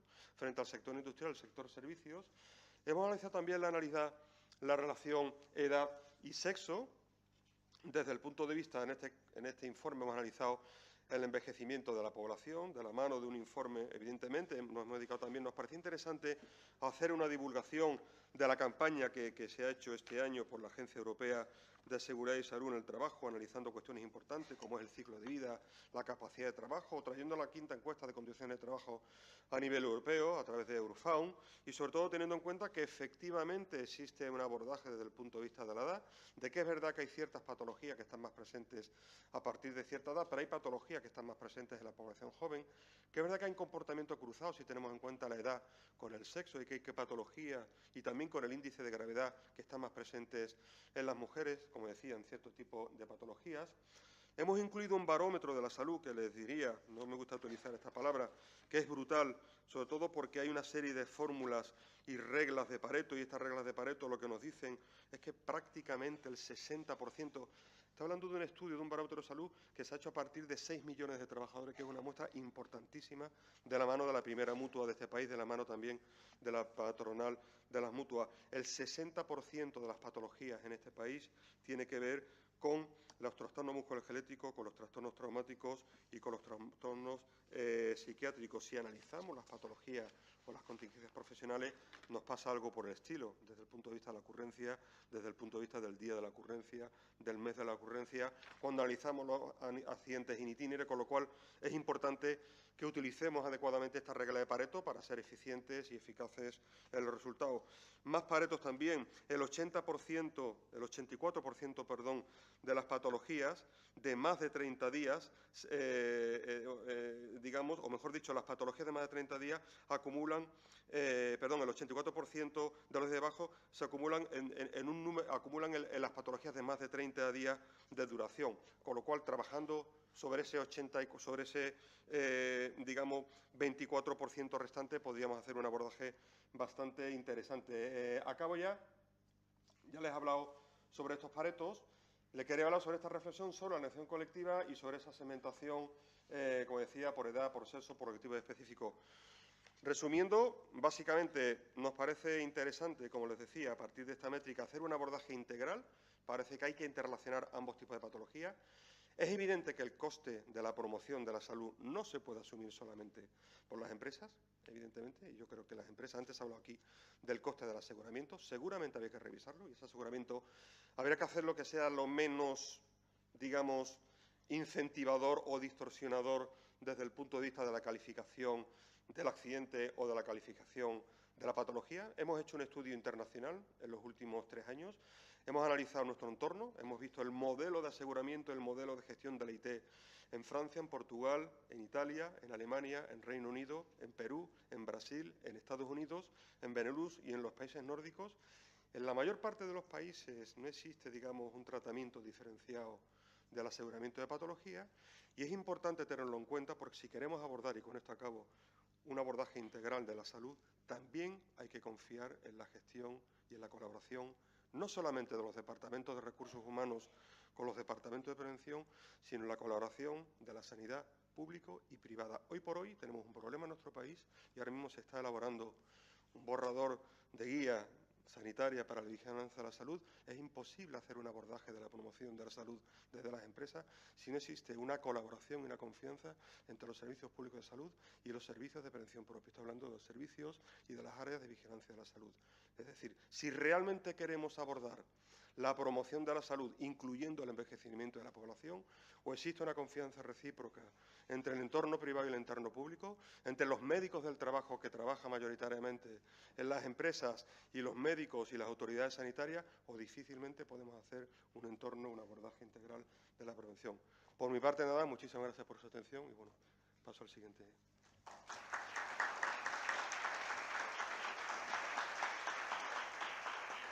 Muchísimas gracias, Javier, por esta interesantísima exposición. Paso la palabra a mi compañero Manel Bestratén, muy conocido por todos ustedes y que, digamos, es el promotor de esta jornada técnica y al que llevo un montón de años oyendo hablar de este tema. Espero, Manel, que nos digas alguna novedad de última hora. Tienes la palabra. Gracias, Javier. Es muy duro conmigo tú, ¿eh? No hace tantos años que hablamos de esos temas, pero sí que es cierto, Javier, de que en estos temas hemos estado estudiando mucho tiempo, sin ser oídos, ¿verdad?, por el entorno empresarial, pero yo les diré que en estos últimos años la propia crisis ha generado la verdadera necesidad de profundizar en estos temas. El problema que les transmito es que me da la impresión que los técnicos de prevención están un poco dormidos. Permitan la confianza, ¿no? O sea, quiere decir que no estamos preparados para saltar a la cancha y convencer a nuestros directivos que somos tipos de gran valor, porque vamos a ayudarle a la empresa a que sea más rentable, más sostenible, más competitiva. Digo esto con todo el cariño, o sea, pero sepan que nosotros estamos ahí desde ese instituto preparados para ayudarles y ustedes nos van a ayudar a nosotros. Esta jornada para mí es una ilusión, llevo noches sin dormir esperando que llegue este momento. Porque claro, encontrarme con amigos, con Javier, con Jaume, con Guillermo, venido de Sevilla, ¿no?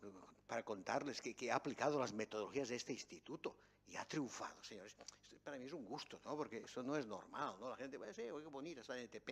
Y algunos me contestan, es demasiado complicada, Manel. ¿Cómo complicada? Léetela 3 veces si quieres, pero no me digas que es complicada, ¿verdad, Guillermo? O sea que de alguna manera, señores, estén con la mente muy abierta y espero que salgan de esta jornada dispuestos a tratar en serio los temas de la rentabilidad socioeconómica, no solamente el materialismo, a ver si esto me da un beneficio, socioeconómico.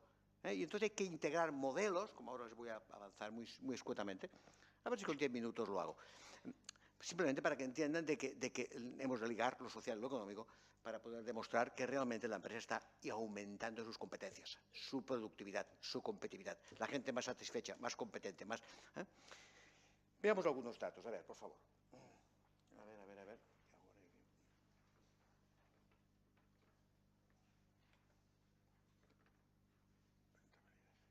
Bien. A toda pastilla, señores. Están cómodos, ¿verdad? Los veo, la mayoría sonríen. Algunos todavía no, Algunos todavía no sonríen y esto no me gusta, Hemos de estar bien contentos y bien felices porque estamos juntos. Gente que quiere cambiar la prevención en este país, ¿no? Y de paso en el mundo también. Señores, necesario medir. Si no medimos, no puede haber progreso. No puede haber progreso. Bien, pero ¿cómo medir? Bueno, primero hemos de tomar conciencia de la necesidad de analizar el coste-beneficio. A veces modelos matemáticos precisos no existen porque lo que estamos hablando nosotros es muy complejo. Complejo no quiere decir complicado. Complejo quiere decir que todo está interrelacionado, aunque yo no puedo ver realmente hasta qué punto, ¿verdad?, lo que estoy incidiendo allí redunda en el beneficio final, el resultado final. Pues sabemos que redunda, eso es el concepto de intangible, que desde el nuevo milenio está formando parte de las contabilidades de las empresas excelentes. No es divulgado, la gente sigue siendo con el contar ingreso-gasto y al final muchos no llegamos a final de mes porque el sueldo es justo y porque no sabemos administrar el recurso, cosa que en este país muchas empresas pues van a la deriva también, por la morosidad y por muchos factores, pues también por una mala gestión de sus recursos. Hay que prever la importancia del análisis, del rigor en tal. Y por ello, pues vamos a plantear estrategias de medición de los intangibles. Como les digo, en el nuevo milenio se ha descubierto que los intangibles se miden. ¿Cómo se miden? Hombre, pues estudiando ratios, como tú has hecho, Guillermo, ratios, no todos, unos cuantos, vamos a apostar por ellos y vamos a comprobar cómo estos ratios, ligados a esquemas económicos, al final van dando pistas, para no saber nunca, en términos absolutos, cuánto tenemos. Yo lo que sí que debo la obligación moral de ser, para estar intelectualmente vivo, es que yo mañana seré mejor que hoy. O sea, que una empresa debe estar preparada para avanzar y desarrollarse. Términos relativos. Pues hemos de ir a las memorias de sostenibilidad. Amigos bienvenidos de veo caras, amigas de empresas importantes que hemos trabajado, hacen cosas juntos, ¿no? Bueno, les cuento un secreto, que estáis ahí, les cuento un secreto. ¿Me lo dejáis contar, amigos de Mercadona? ¿Sí? Bueno, es importante que ustedes lo sepan, pero la gente espabilada llega alto, en las empresas, trabajando bien, Ustedes saben que el directo, ¿lo digo? ¿Me lo dejas decir? Sí. Y un día, bueno, en esta casa han pasado tanta gente amiga, ¿no? Tanta gente amiga. Y un día pues me encuentro con Javier Bosch, ¿no? Era el técnico de prevención de Mercadona, ¿no? El responsable de prevención. Lo encontré en un aeropuerto, por tanto que perdí el cinturón, que luego lo recuperé a la noche al regresar, porque la conversación fue tan apasionante, Juan, no puedes imaginarte, ¿no? Claro, yo perdí el cinturón y hasta hubiera perdido más cosas. El problema es que iba a dar una conferencia en Madrid y claro, el pantalón cayéndote continuamente, ¿no? Digo, maldita conversación, ¿no? Porque, bueno, el pantalón no se cayó y yo pude dar la conferencia, pero aprendí porque el amigo Ramón Bosch se iba a La Coruña muy contento en su viaje, al aeropuerto de Barcelona nos encontramos, iba a medir la rentabilidad, o sea, iba a ir a cómo correlacionaba, les hablo de hace 7 o 8 años, correlacionaba matemáticamente el liderazgo de la estructura organizativa, de los diferentes centros de ventas, centros comerciales, ligaba la satisfacción de los trabajadores, ¿verdad? ¿Os inventasteis el índice, ¿lo contamos? ¿Lo contamos? El índice de sonrisa. Yo desde que me lo contó él lo aplico siempre. Cuando entro en una organización, miro a ver cuántos sonríen. No el que está solo sonriendo, este sería imbécil. Pero el que está afable se le nota una cosa cuando está interactuando con los demás. Hostia, vamos bien. Desde que me lo contasteis vosotros, lo aplico, ¿no? ¿Te das cuenta? Tiene un índice, ¿no? El 30%, el 40%, el 20%. Hostia, mal, vámonos rápido de esta empresa, que vamos a salir tristes, ¿no? Señores, correlacionaba ventas, satisfacción de trabajadores, liderazgo y, bueno, pues se ve que el Roig, el director general, la tercera fortuna de España, dijo, hostia, esto de la prevención es algo serio, ¿eh? Esta gente es capaz, este médico del trabajo, es capaz de generar unos indicadores ligados al beneficio económico. Este señor es director financiero, el brazo derecho del señor Roig. Bueno, es un dato simplemente, ¿eh? Es un dato, quiere decir que la prevención bien hecha genera valor. O sea que, Guillermo, a este paso te veo a ti de director general de Red Eléctrica Española, ¿eh? Acuérdate de los amigos entonces, ¿eh? Entonces también, o sea, no para que me des nada, para que me des alegría y satisfacción de eso. Caray, cómo hablo, Dios mío. Es que es el gusto, es que cuando uno está a gusto es que no puede dejar de hablar, ¿verdad? Bueno, ahora me equivoqué, ¿qué hago aquí ahora? Venga, rápido, señores. El modelo económico debe cambiar, lo dijo mi directora, no lo digo yo. El modelo económico imperante debe cambiar, generando otro tipo de visión donde los recursos los hemos de optimizar. Las dos grandes lecciones de la crisis, me permiten que se la cuente a mi modo de ver, Esta crisis económica ha revolucionado el concepto de todo. Y espérense que esto va a cambiar mucho más, O sea, leí el domingo en un artículo del País que me dejó triste y preocupado, ¿no? Porque ustedes, cuidado, que los cambios, cuando son tan fuertes, provocan convulsiones tremendas, ¿no? Y a veces la propia destrucción de la sociedad, O sea, que cuando uno estalla, que no sabe dónde va, pues claro, tranquilos, dulcemente, suavemente, pero los cambios son irrenunciables, ¿no? En este modelo económico no podemos pervivir, que asfixiaría el planeta, asfixiaría a las personas y asfixiaría el sistema económico de los países, pues bueno, de todos, más desarrollados o menos desarrollados. Hemos de pasar de una prevención proactiva, o sea, hemos de estar muy bien despiertos al cambio, a un cambio que genera valor. Dejamos atrás el modelo de prevención reactivo del que venimos. La ley nos lo propugna claramente. Y hemos de entender que hemos de trabajar no solo para maximizar el beneficio, sino para pensar de que estamos trabajando para que nuestros señores trabajadores den lo mejor de sí en sus organizaciones. Muy bien, Javier, cuando el talento y compromiso, ¿verdad? Talento y compromiso van juntos para lograr pues, que la persona sea un excelente profesional.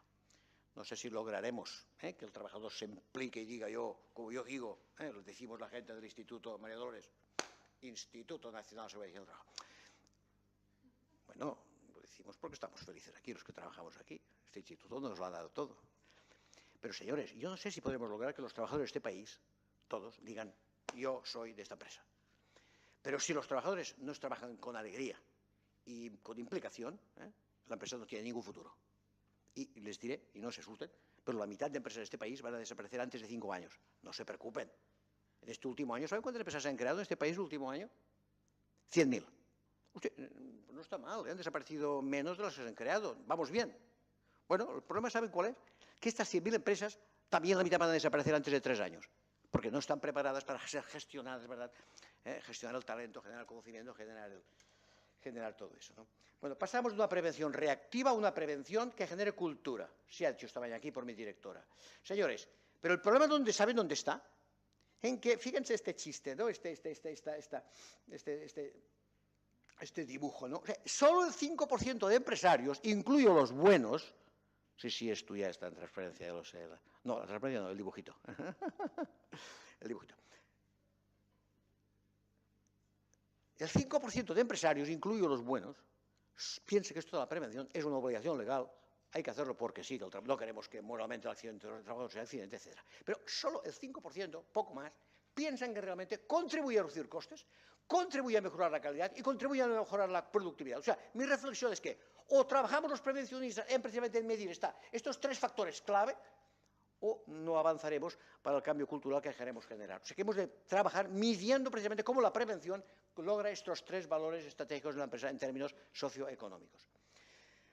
Señores, entierren de una vez a Friedman, Premio Nobel de Economía en el 76. Oiga, hay que hacer, es que uno lee esto y se ríe, ¿no? Pero, bueno, pues este tío era Premio Nobel, ¿eh? O sea que cuidado que posiblemente dentro de unos pocos años se ríen de nosotros, de mí mismo. O sea que este hombre decía, el Estado la empresa ganar dinero, que es lo suyo, ya luego lo repartiremos desde el Estado. Principio delicado. El segundo ya me está ofendiendo, porque dice, la responsabilidad social de las empresas es fundamentalmente marketing. Ir más allá del mínimo reglamentario no es competitivo, porque si la competencia solo cumple mínimos y tú cumples máximos, pues con eso te estarás gastando más dinero del necesario. ¡Qué error! Cuando las empresas excelentes, todas las que conozco, que son centenares, todas van bastante más allá de los mínimos reglamentarios. Termino. Todo esto cambia. Ah, y lo último que dijo este señor, Premio Nobel. Digo, señores, estos temas de la prevención y tal, hay que cumplir la ley, ¿eh? No es que no haya que cumplirla, sean estrictos, cúmplanla. Pero, señores, esto no sabemos medir. No, un Premio Nobel de Economía no sabía medir entonces, y tampoco son tantos años, tampoco son tantos años, yo ya trabajaba en prevención, o sea que, lo intangible no lo sabemos medir. Señores, a partir del 2001, los intangibles los sabemos medir, gracias a, bueno, gurús europeos y norteamericanos, y Epson, el europeo, de sueco, que han marcado mecanismos de calcular estas cosas, estos intangibles. Señores, esta transparencia me encanta desde que la soñé una noche de luna llena, como la de ayer. ¿La disfrutaron la luna ayer? No, no la disfrutaron. Estaban muy azarosos ustedes trabajando.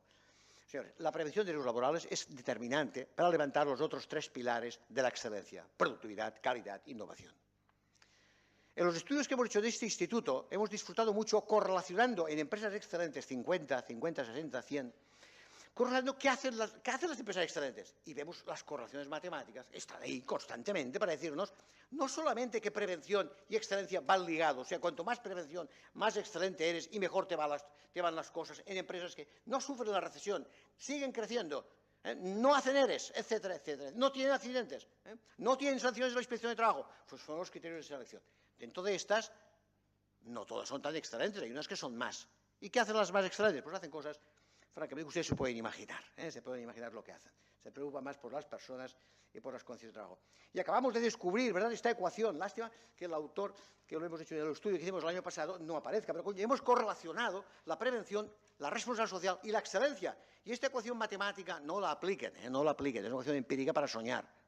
Pero simplemente nos está demostrando, ¿verdad?, nos está demostrando que todo está relacionado y que la prevención depende en gran medida también de que se fuera buena, de que nos preocupemos por los trabajadores con acciones de responsabilidad social como las políticas de conciliación de la vida laboral, etcétera, y demostrar interés por el trabajador. Bueno, pero muy interesantes estas cosas, ¿no? O sea que la prevención vía de excelencia. Segundo, todo se hace paso a paso fundamentados en valores. Hemos de contextualizar el proceso, buenos diagnósticos. Me encantó esta mañana cuando me decías qué bien me ha ido el módulo FQM para relativizar y poder situar en el contexto la prevención en este todo que es la excelencia que buscamos, ¿no? Y buscar sistemas de medición. Prevención, este acercamiento que nos da hacia los trabajadores, nuestros protagonistas, esto nos permite desarrollar un liderazgo que luego es consustancial con la buena gestión empresarial. Segundo, no hablemos demasiado, acciones prácticas de innovación y mejora en los lugares de trabajo, desde la propia actividad preventiva que genera mejoras, y desde luego una formación, no a la bla bla bla, no a explicar cosas que luego son muy bonitas pero no aplico, una formación por competencias evaluando el desempeño. Con estos esquemas y desde luego con modelos de gestión en la línea que me trazo, pues, y midiendo la eficacia, vamos por el buen camino. Y desde luego con arte, hay que hacerlo esto con arte, señores, somos artistas o somos unos vulgares vendedores no sé qué. Somos artistas en la medida que estamos generando ilusión con las personas con las que trabajamos en nuestras organizaciones, directivos y mandos y trabajadores, para generar procesos de cambio que interesan a todos. Los retos que tenemos en el análisis coste-beneficio es que lo convencional no sirve, el principal valor de la prevención es difícil de medir, es intangible, pero es rentable, y la prevención debiera ser, corrijan esto, que no sé por qué salió un no ahí en su transparencia, corríjanlo por favor, la prevención debe ser considerada un valor estratégico como otros, como la calidad, como la eficiencia, porque en el fondo estamos definiendo salud laboral. 2 mensajes he seleccionado, un gran tipo, Claude Betts, lo conocí en un congreso. Hostia, ¿qué noche pasamos juntos hablando de coste-beneficio? O sea, este señor un norteamericano que ha trabajado en estas empresas, tuve el gusto de conocerlo, y me dio estos datos que, gracias, Claude. O sea, por cada euro invertido en programas de bienestar y salud, 3 de ahorro de costes. 12,5 de aumento de la productividad, simplemente con programas de cuidado físico. Ese acercamiento, preocupándonos de que, bueno, estemos en forma física y mental, ¿no? También. Y también reduce un 35% de los costes de lesiones laborales. Este estudio, hecho en el año 2012, me lo creo, lo conocí, lo toqué y era un tipo de verdad, era un tipo que no hablaba la tuntún. La agencia europea, pues que mucha gente que te cuenta cosas y maravillas y luego no te la hay que ver. La agencia LAIS en Europa, LAIS ha dicho esto, que todos sepan ustedes, por favor, que por cada euro, son datos empíricos, pero bueno, están ahí. Por cada euro invertido, 2,2 de beneficio. No está mal, ¿eh? Mi padre me enseñó, en el cielo esté, papá mío, oye, que el 5% de rentabilidad de una empresa ya era bueno, suficiente para ir tirando, ¿eh? O sea, que no hemos de buscar aquí estos negocios que algunos bancos, el 30%, el 25%, míralos cómo están ahora, ¿no? O sea, que estos beneficios extraordinarios no es lo que debemos de promulgar. Señores, termino. Este es el esquema de análisis, un esquema de análisis basado en, inversión preventiva en tangibles, medidas materiales, pero aspectos organizativos. ¿Qué nos cuesta la gestión? ¿Qué nos cuesta la acción formativa? ¿Qué es la más de alto rendimiento que existe si la hago bien? Bueno, pues reduciremos costes. Los 4 grandes costes son la siniestralidad, el absentismo, que está verde y fresco esperándonos todavía. Javier, no está esperando, señores, todavía está, como decías muy bien, en el 4,5%. ¿Saben ustedes lo que es el 4,5% de costes de absentismo? ¿Cuánto nos podrían ahorrar cuando yo constato las empresas excelentes que no supera el 2%? En todas las que he comprobado, las que estáis aquí también. O sea, el 2%, o sea, el margen de maniobra es imponente para poder ir. La rotación, este es el gran también desconocido. ¿Cómo si un trabajador lo pudiéramos entrar, sacar, pim, pam, contrato temporal? Señor, un trabajador vale muchísimo que se implique y que sea un buen profesional, aunque haga un trabajo aparentemente modesto y sencillo. Cuesta en la bibliografía, nos dice, 6 meses como mínimo. 6 meses como mínimo. O sea, son 6 meses donde no hay un rendimiento esperado. Podemos hacer estudios, aproximaciones para calcular lo que nos cuesta una empresa que siga apostando por el 30% de contratos temporales en sus plantillas. Y finalmente el presentismo, más verde aún. El estudio que habéis hecho vosotros, os felicito. Pero este tiempo perdido en Internet, en llamaditas telefónicas a mi casita o donde no sé cuántos, y los desayunos larguitos, que por cierto, esto lo hacen los que pueden, hay muchos que no lo pueden hacer porque están clavados en una máquina y esto no pueden ni respirar. Pero dicho esto, para mí esta pérdida de tiempo no es pérdida de tiempo. También lo pierdo a veces yo tomando tiempo con Alicia, ¿dónde estás, Alicia? Cuando me voy disparado para verte y para tomar un café contigo, ¿no? En la mañana. O sea, pues no sé, no miro la hora si es la hora del descanso, la miro porque necesito, aparte de ver a Alicia, tomarme un café, o sea... ¿Me explico? O sea que esta flexibilidad, los que hacemos un trabajo intelectual potente, necesitamos descansar, si no nos moriríamos atrapados por el ordenador. O sea que me refiero que no se trata tanto de contar a ver cuánto tiempo pierdes, Manolo, yéndote a ver a Alicia o yendo a ver allí o a la reunión que el director... No es perder tiempo nunca, o sea, todo, de verdad, todo sirve porque cuando trabajas descansas y sin descanso no hay trabajo, o sea que... Pero ahí el tiempo perdido está en la desimplicación. En este país, señores, permitan la cifra, pero hay un 20% de personas que trabajan una barbaridad para que el país funcione, pero hay un 60%, perdonen la cifra, es grosera, ¿no?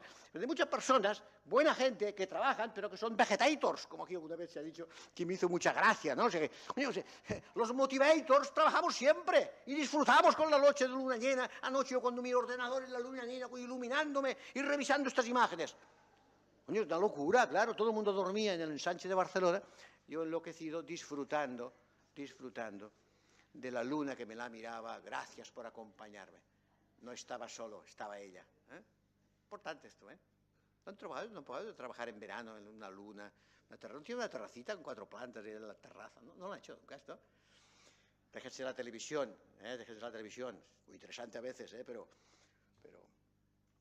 estos son los conceptos que debemos decir. Pero hemos de generar valores cualitativos como índices de crecimiento, de implicación, de satisfacción, etc. Y todo esto al final lo podrá redundar en beneficios, unos tangibles y otros intangibles.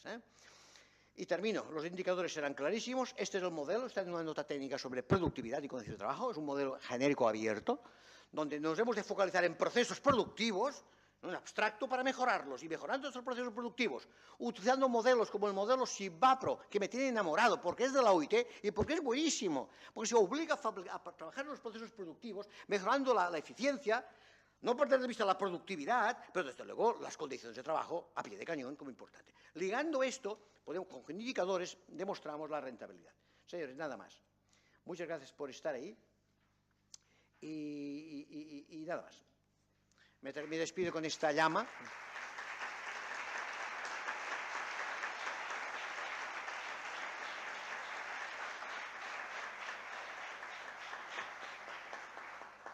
Bueno, muchas gracias, Manel, por tu exposición, incluyendo estas notas poéticas.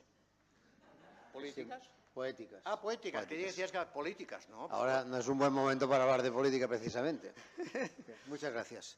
Bien, vamos a pasar al coloquio.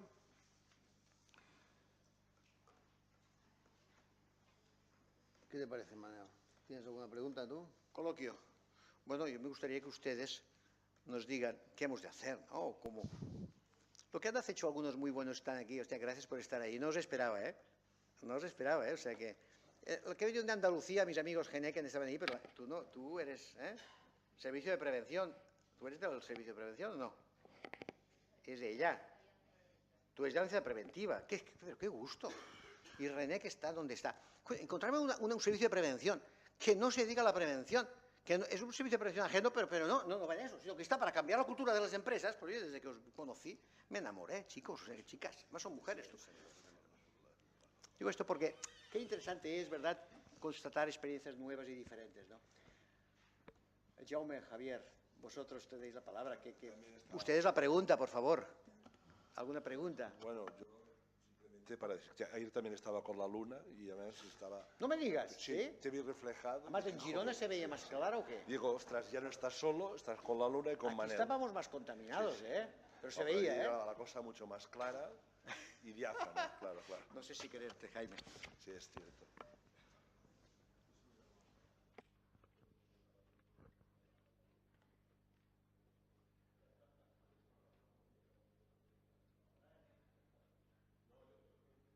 Yo coincido con lo que ha dicho Manuel, como ha empezado, es decir, suscribo todas sus palabras y sí creo que en ese protagonismo y en ese liderazgo de los técnicos de prevención. Yo creo que, sobre todo, desde el punto de vista de la promoción de la salud. Yo el otro día, hablando con el equipo, porque yo en el equipo de técnico de prevención en mi empresa, pues una de las cuestiones que siempre le he dicho, digo, oye, como nos adelanten los de marketing o los de recursos humanos por la derecha, se lleven esto de la promoción de la salud, hemos perdido el último tren. Yo creo que este es un país en el que el día que la prevención, cuando se habla de prevención, se deje de citar en las primeras 5 o 6 palabras, la palabra ley o la palabra 31/95, habremos conseguido un adelanto importante, ¿no? Y de eso probablemente ya hemos sido responsables, los técnicos de prevención, que no hemos sido capaces de cambiar un poco el discurso. Y es verdad que en los niveles superiores y actualmente en los másteres, pues todavía yo creo que se da poco de habilidades, ¿no? Poco de habilidades. Y los técnicos de prevención, pues deberíamos ser mucho más proactivos, mucho más hábiles en la comunicación, en la persuasión, casi diría, si me permite la expresión, en el apostolado de la cultura preventiva, que las cuestiones técnicas que también las tenemos que hacer, ¿no? Porque esos 10, 15 segundos que seguro que le da el señor Roche a su mano derecha o a su mano izquierda, pues o las sabes aprovechar y lo comunicas claro con esas Cs, ¿no?, que dicen, ¿no?, de concisión, de claridad, o efectivamente tienes un problema, ¿no? Yo creo que en todas las empresas nos ocurre esto, ¿no?, que al final eso de venderle la cultura de la prevención a cada uno de nuestros interlocutores, el director comercial, el de recursos humanos, exige habilidades aparte de conocimiento técnico, y ese es un reto que tenemos todos los técnicos de prevención, que estamos a tiempo de recuperarlo, que la promoción de la salud creo que es una oportunidad bastante importante, que la métrica también, las cuestiones financieras por supuesto que lo son, pero que en definitiva yo creo que tenemos que estar hechos una piña y además yo creo que en este sentido el Instituto lidera y divulga y nos está ayudando mucho, ¿no? Perdón, sin querer discrepar, aceptando el papel del profesional, insisto, y no por ley, en la responsabilidad empresarial. Es decir, es cierto que los profesionales se han de motivar, pero lo que es más cierto aún es que lo que se han de motivar son los empresarios. Y que les ayudemos a algunos técnicos, que les ayuden a algunas instituciones, pero es que lo que estábamos contando hoy, especialmente, es un tema que los empresarios pueden entender. Por lo tanto, no es hablarles en este sentido casi de prevención, es hablarles de lo que aparentemente entienden, ¿no? Yo creo que el empresario hace prevención haciendo de empresario, de buen empresario, y luego tiene sus equipos que le ayudan, ¿no? Y yo creo que es fundamental. No quisiera tampoco sentir la responsabilidad del prevencionista solo como que es la que le ha de trasladar. Yo creo que además la ley en este sentido, no para apelarla, porque quizás apelarla, no apelarla. En este sentido, quizás donde está más inconveniente está en la reglamentación, que no en la propia ley, ¿no? Porque la propia ley, aunque genérica en muchos puntos, da las claves claras, es decir, ha de haber responsabilidad empresarial y liderazgo empresarial, ha de haber asesoramiento técnico adecuado y ha de haber participación de los trabajadores. Y estos tres elementos son indiscutibles y no puede estar solo en manos de los técnicos que luchan por hacerse sitio en las empresas, y es cierto que alguno consigue en ese minuto de gloria que le da el empresario, pero alguno, que además hasta alguno a lo mejor está dentro de la estructura, pero vivimos en una realidad donde muchas veces este sujeto está fuera, no tiene ni ese minuto, y por lo tanto yo apelo a que enfoquemos, evidentemente, los esfuerzos para todos, pero especialmente para los empresarios, es decir, primer punto. Y el segundo, el papel de la representación de los trabajadores en la participación, como elemento clave y trascendente, y esto también requiere de estrategias de contribuir a mejorar la praxis de participación y el enfoque de la participación mucho más cómplice y mucho más listo, si me permitís, mucho más cómplice con la realidad de las empresas. No puede ser, se ha de ser proactivo en prevención, el técnico ha de ser ha de ser su apostolado, pero y los representantes de los trabajadores han de ser listos, porque los intereses empresariales es posible que no generen un conflicto, sino que se conviertan en una confluencia de intereses. Es factible, porque además, y esto la tesis por lo menos de nuestra presentación, o de mi presentación, era de que no solamente hay beneficios, el trabajador no encuentra solamente beneficios en los beneficios de la empresa que le genera trabajo, sino que la prevención le genera beneficios añadidos, ¿no? En la medida en que no se le perturba su estado de salud o hasta cierto punto, como decías al principio, se le mejora, ¿no? Es decir, trabajar por sí mismo es una de las grandes determinantes de salud. El primero y más grande. La mayor contribución que hacen las empresas a la salud de las personas no es la promoción de la salud, no es la prevención, sino el darles trabajo, y yo creo que en este sentido, por lo tanto, bueno, yo creo que es necesario que se actúe o actuemos de manera ordenada sobre estos tres ejes que son fundamentales. Sí.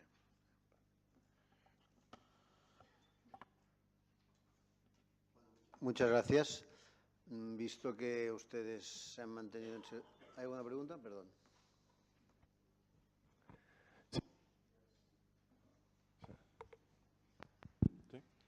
Sí, es para el señor Blasco de Luna. Una pregunta sin ánimo de que profundizar en el estudio de ADECO y tal, pero bueno, una pregunta que pretende una respuesta lo más breve posible.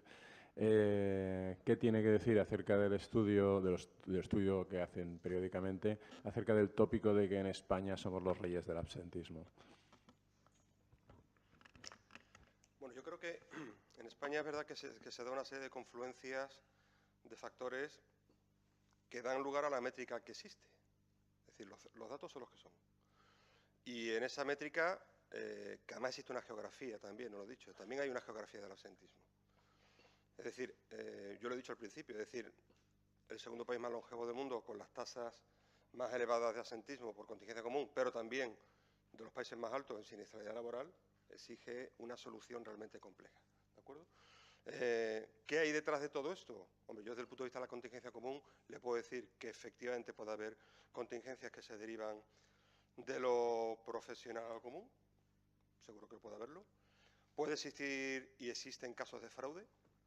Puede existir una normativa que influye en esa situación de promoción del absentismo.